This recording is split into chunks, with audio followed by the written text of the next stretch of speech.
That was President Trump talking about the alt-left, radical, liberal mainstream media. However, President Trump's words have not stopped the relentless onslaught of smears coming from the biased left-wing press. Now, Trump on Twitter this morning wrote, quote, "Any negative polls are fake news, just like the CNN, ABC, NBC polls in the election. Sorry, people want border security and extreme vetting."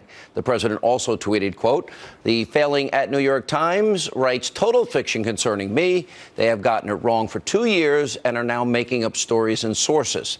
Now, the consistently biased coverage from the mainstream media is a reason why, according to a recent Quinnipiac poll, look at that, 57% of voters say most members of the news media are not honest. Now, that number rises to 86% among Republicans. I've been saying journalism is dead for years, and the biased press continues to prove it. They've learned nothing from the election. Here with reaction, Salem, nationally syndicated radio host Larry Elder, Fox News contributor Mercedes Schlapp. Sort of like Larry, the MLK bust that wasn't removed, or right. When 90% of Muslims are not included in the immigration ban, it's not a Muslim ban, especially the 40 Muslim-majority countries, or the threat that Donald Trump had a call with President Nieto of Mexico and was threatening to invade Mexico. Right. Or any of these other examples. There's so many now. It's like on a daily basis. What does this mean for the long term for those news organizations? Well, it's about time Republican presidents started pushing back. You've got a public editor who used to be with the New York Times named Arthur Brisbane, Sean, who admitted that the New York Times had the worldview of, quote, a cultural and political progressivism, end of quote. You've got Deborah Howell, who used to be the ombudsperson for the Washington Post, and she admitted in the 2008 contest between Romney and Obama that her paper ran more front-page stories of Obama, more flattering front-page stories of Obama, more pictures of Obama, more flattering pictures of Obama than John McCain. And of course, WikiLeaks has exposed not only that the media, major media, Washington Post, New York Times, AP, not just taking a side, but actively colluding with the media and with the Democrats, left-wing Democrats, and advancing their political agenda. This is a complete rejection of their role as guardians over government. So it's about time that somebody pushed back, and I am so pleased that Donald Trump is doing that very thing.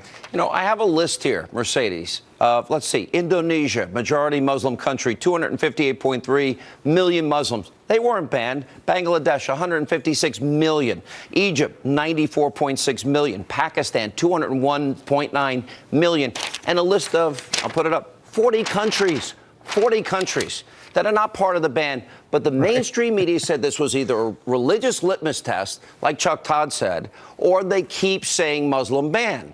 It's just an outright lie for them to say it, but they double down. Why? Well, and you've read the executive order. I mean, it's very clear that it's a temporary halt on individuals coming into these countries, coming into the United States from these 7 countries.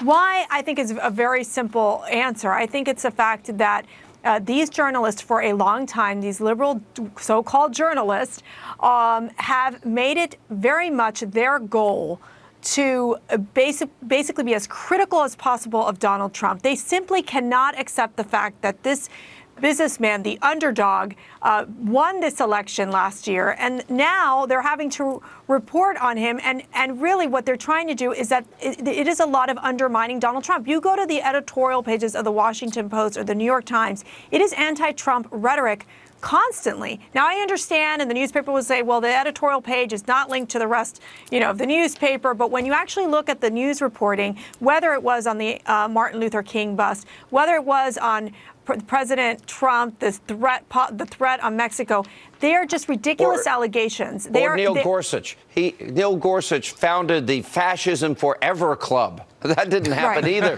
which was reported. Love you both. Right. Thank you.